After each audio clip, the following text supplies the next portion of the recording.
Today, I'm going to show you how to get your iPad audio to go through your Mac. So, why would you want to do this? Well, the reason that I want to is so that I can watch either Netflix or YouTube TV on a secondary screen without using any of the screen real estate from my ultrawide. So, if I didn't do that, I would have to have a small corner of my screen dedicated to that, which means I can't really split it 50-50 anymore, which that sucks. I used to have two 27-inch 4K monitors and a MacBook Pro, which that was a little bit easier because I would just put content on MacBook Pro or one of the big screens and I'm good. But times have changed and now I have a fancier monitor. So I recently was thinking, with football season coming up, how am I going to watch football on a small screen without using my dedicated screen real estate on my ultrawide? So I could just put my iPad somewhere on my desk and just route the audio nowhere and just play the audio through my iPad. But that's not really what I want. I want the audio from my Mac and iPad to be all synced together. Now, I know some of you probably are just saying, just use sidecar, that's all you need. But that doesn't actually work because Netflix and YouTube TV both have DRM protections. So as soon as you enable sidecar, then the video instantly shuts off. You can still hear the audio, but you can't even watch the video somewhere on your one main screen. So that doesn't work. Now, a really easy solution that you could do if you have extra audio inputs in your audio interface is just buy a USB-C to 3.5mm cable and then take that into another cable. It goes 3.5mm, 1/4 inch, and now you have audio through your audio interface and you're good. But that does leave a problem. How do you charge your MacBook your iPad while you're sending the audio to your audio interface?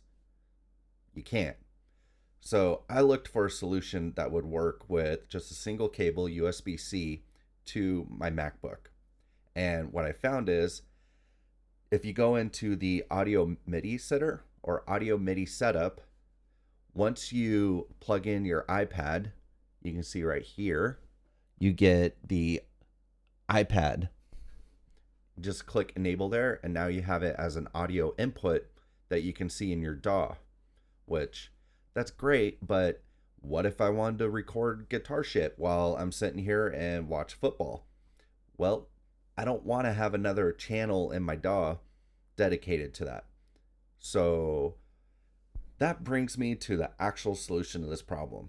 A long time back, before I had UAD Apollo, which you can set up virtual channels and stuff with system audio, I bought a piece of software called Loopback by Amoeba, I believe that's its name.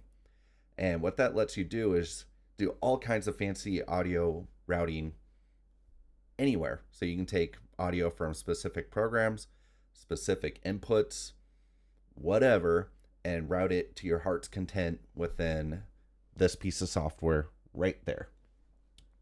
So what this lets me do now is I can listen to the audio from my iPad with YouTube TV. You can see right here, and it's in the multi-screen mode. So once football season comes around, you can watch 4 things at once. Or if you want to watch Netflix and watch Married at First Sight all day, not guilty, you could do that too. So once you have it set up, you just add your iPad as a source, and then you can click on. And look, now you have audio from your iPad, and it's charging, and it all works. And it only costs $100, which, to be honest, it's probably worth it, because a USB-C monitor, a good one's probably $150, $200 more. If you already have an iPad, you just need a piece of software and you're done. And the iPad looks better than literally any external monitor. And guess what? It's also an iPad. You can take it with you and do other things with it. So I thought I would just record how I set this up. Maybe someone else will find it helpful. If you did, this is the first time I'm ever saying this, hit subscribe, hit like, leave a comment, and I'll be back with more stupid tech tips.